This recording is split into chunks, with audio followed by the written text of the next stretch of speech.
मध्य प्रदेश देश में आपके सबके कारण से सेकंड नंबर पाया। जोरदार अभिनंदन करें, ये हमारे किसानों की आपकी सबकी मेहनत का परिणाम है। और उत्पादन भी कैसे बढ़ता जा रहा है, एकदम आश्चर्य लग रहा है। जहां 21-22 में हमारे राज्य के अंदर 37,000 हेक्टेयर में पुष्प की खेती होती थी, केवल 4 साल में ही बढ़ के, और खास करके 2 साल में आप अंदाज लगा लो, हमारे पास 22 तक 37,000 हेक्टेयर था, वो 24-25 में लगभग 44,000 हेक्टेयर तक हो गया। जोरदार अभिनंदन करें। इसको किसको कहते हैं, ये कितनी तेज गति से बढ़ा रहा है। और परिणाम स्वरूप 86,000 टन फूलों का उत्पादन हुआ है। जयपुर, दिल्ली, मुंबई, महाराष्ट्र, गुजरात और देश के बाहर पेरिस और लंदन में भी हमारे फूल जा रहे हैं। क्या आनंद आ रहा है। इंग्लैंड में भी हमारे फूल गुले गुलजार कर रहे हैं। कितना अच्छा लगता है। आज के इस दौर में मैं आपसे फिर दोबारा मिलने की इच्छा रखूंगा। थोड़ा समय की कमी है, लेकिन हम अपने राज्य के किसानों के लिए सूक्ष्म सिंचाई योजना के माध्यम से 55% का अनुदान दे रहे हैं। अन्य किसानों को 45% का अनुदान दे रहे हैं। और लगभग 5.57 लाख हेक्टेयर क्षेत्र में उद्यानिकी क्षेत्र आच्छादित है। जब आपसे बात कर रहे हैं तो हमारे लिए प्रधानमंत्री सूक्ष्म खाद्यान्न उद्यम उन्नयन योजना के माध्यम से 35% का अनुदान दे रहे हैं। एक नहीं, ऐसे कई सारे क्षेत्र में पॉली शेडनेट हाउस में कट फ्लावर का विस्तार, कई प्रकार से प्रोत्साहन दे करके लगातार यहाँ जब देखने आए गुलाब, तो काले गुलाब से लेके सफेद गुलाब तक हमारे बीच आज ये जो कई प्रकार से कितने अच्छे ढंग से लोग अपनी बागवानी के इस काम को करते हैं। जहां स्वयं अपने से केपी यादव जी बैठे हैं, हमारे पूर्व सांसद, गुना से आए, जिला पंचायत के अध्यक्ष जी आए, सारे मित्रों के नाम में बोल सकता हूँ, काफी बड़ी संख्या में यहाँ मौजूद है। और ये राज्य सरकार के उस संकल्प की प्रतिपूर्ति का पहला हमारा ये हॉर्टिकल्चर से जुड़ा हुआ कार्यक्रम है। आमतौर पे गुलाब की प्रदर्शनी लगती थी यहाँ, लेकिन गुलाब तो फूलों का राजा है ही, लेकिन उसके पूरे परिवार को इकट्ठा करके सब प्रकार के पुष्पों का एक संसार, कितना अद्भुत लग रहा है। सच में दिल से बधाई देना चाह रहा हूं मैं आपने, वर्णवाल जी और पूरी टीम का। आप सबका भी अभिनंदन कर रहा हूं, आप सबका स्वागत कर रहा हूं।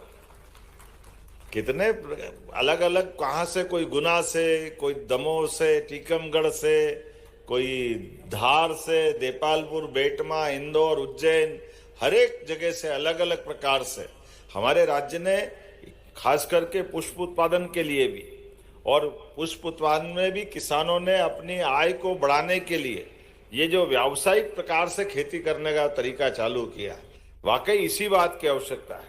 इसमें पुष्प उत्पादक, अपने उद्यानिकी नर्सरी संचालक और खरीदार सबको एक मंच पे लाने का ये जो गुलदस्ता बना है, मैं विभाग को बधाई देना चाहूंगा। जोरदार अभिनंदन करके आप अपने लिए भी गौरवान्वित हो। 1, 2, 3 तीनों तरह के लोगों को संयोजित किया है। और कहाँ कहाँ मार्केट है।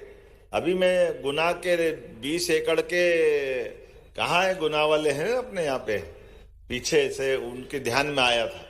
उनने 20 एकड़ का अपना प्रोजेक्ट लगाया, 50 लाख का प्रोजेक्ट था, उसमें 28 लाख हमने उनको अनुदान दिया। 22 लाख रुपया उनकी लागत के अनुदान के बाद बची 50 लाख का प्रोजेक्ट था।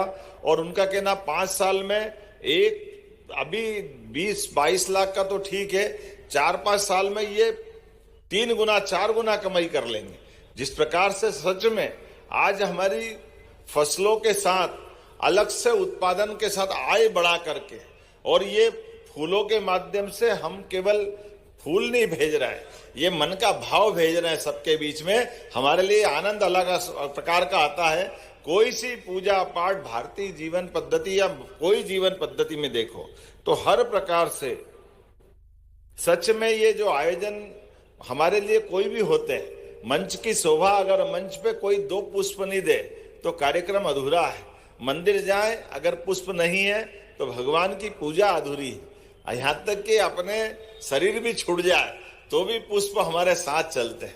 पुष्पों का मनुष्य के साथ ये जो रिश्ता है, ये भाव का रिश्ता है। ये भाव की भाषा हमारे लिए कितने जीवन में अलग अलग प्रकार से पूरे जीवन में सदैव सदैव आकर्षित करती रहती है। आज के इस अवसर पर जब मैं यहाँ बात कर रहा हूँ आपसे, तो ये आंकड़े देख रहा था। 40,000 किसान हमारे इससे जुड़े हुए हैं। 45,000 हेक्टेयर क्षेत्र में फूलों का उत्पादन हो रहा है। लाखों टन वार्षिक उपज मिल रही और प्रदेश से फूल गुजरात, महाराष्ट्र कहाँ जा रहे हैं।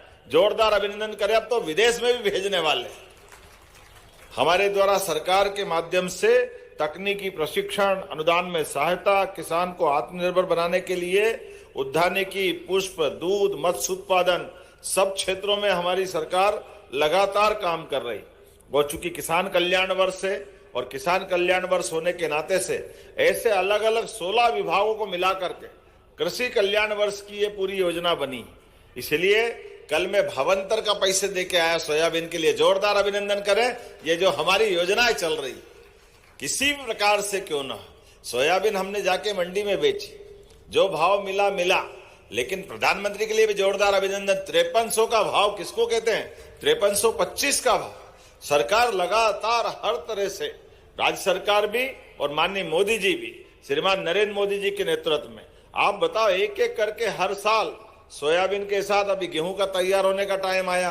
गेहूं भी अभी 2585 का भाव हो ही गया।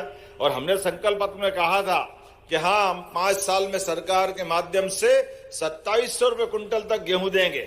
आप बताओ, 2600 तो गए साल खरीदा कि नहीं खरीदा? तो अभी तो ये 26 ही चल रहा है। 27 और 28 हो सकता है 28 तक तो 2700 से बाहर हम अपने रेट पे खरीदेंगे। जोरदार अभिनंदन करो ये किसानों की आय बढ़ाने के लिए। अब मैं अपने कांग्रेस के मित्रों से कहना चाहता हूं, आपके समय क्या हुआ?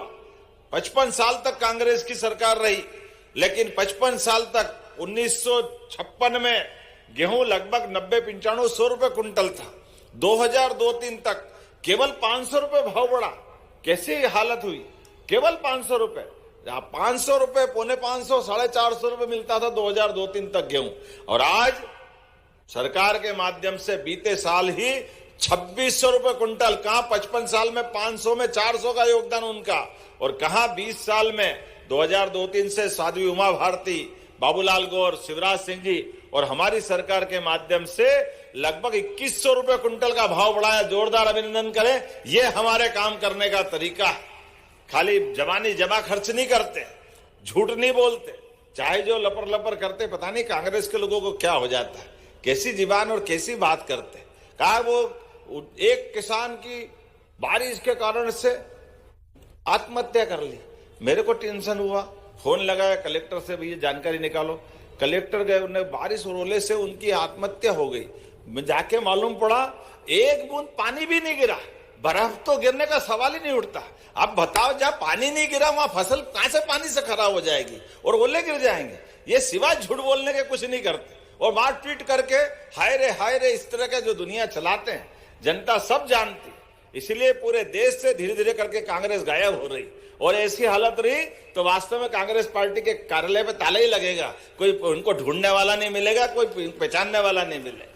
जन कल्याणकारी योजनाओं को लेके चलने के लिए हाँ, विरोध करो, सकारात्मक विरोध करो, सही बात करो। कोई हमारी कमजोरी हो तो बताओ। हम तो लोकतंत्र में सबका स्वागत करते हैं। और जब हमारी पार्टी दिल्ली में भी माननीय स्वर्गीय भारत रत्न अटल बिहारी वाजपेयी जी के नेतृत्व में 50 साल तक अपोजिशन में रहे माननीय मोदी जी, माननीय अटल बिहारी वाजपेयी जी, और मोदी जी उसके बाद आए। लगातार जब से 2014 से मोदी जी के बाद मोदी जी के पहले अटल जी ने प्रधानमंत्री सड़क की सौगात देकर के पहली बार जब ग्रामीण क्षेत्र में सड़क देने की बात करी, तब भी कांग्रेस ने कहा था गांव में सड़क देने की क्या जरूरत है, गांव में तो लोग बैलगाड़ी से चलते हैं। आप बताओ कौन बैलगाड़ी से चलता है? और बैलगाड़ी से चलता तो देश का ये वर्तमान में गांव आधारित पूरा अर्थतंत्र है, कृषि तंत्र है। ये हमारे राज्य की, देश की प्रगति कैसे होती? जोरदार अभिनंदन माननीय स्वर्गीय अटल बिहारी वाजपेयी जी के लेकर, और माननीय मोदी जी के लिए तो और जोर से ताली बजाओ। उनके अपने काम के आधार पर उन्होंने किसी भी देश के आगे यहाँ के किसानों के कल्याण में कोई कॉम्प्रोमाइज नहीं किया। उन्होंने कहा हमारे किसानों की आय, उनकी फसल का उत्पादन, उनकी अपनी स्वाधीनता और देश की अर्थव्यवस्था, इस मामले में कोई बड़े से बड़ा देश भी हो, उनने कोई समझौता नहीं किया और डट करके मुकाबला किया कि हमारे राज्य के और देश के किसानों के लिए, उनके कृषि उत्पादन के सभी प्रकार की फसलों के लिए कोई किसी प्रकार का आयात नहीं कराएंगे। हाँ, हमारे यहाँ की फसलों का निर्यात होना चाहिए, हमारे किसानों के आय को लेकर कोई कठिनाई नहीं होना चाहिए। मैं आज के इस अवसर पर जब ये पुष्पों की प्रदर्शनी की तरफ बात करके देखता हूँ, सच में कितने प्रकार के अलग अलग प्रकार से पुष्प यहाँ कोई अपने अलग अलग प्रकार की प्रदर्शनी में आए हैं। ऐसे में हमारे यहाँ पुष्प खेती की बढ़ती संभावना है। मुझे मालूम है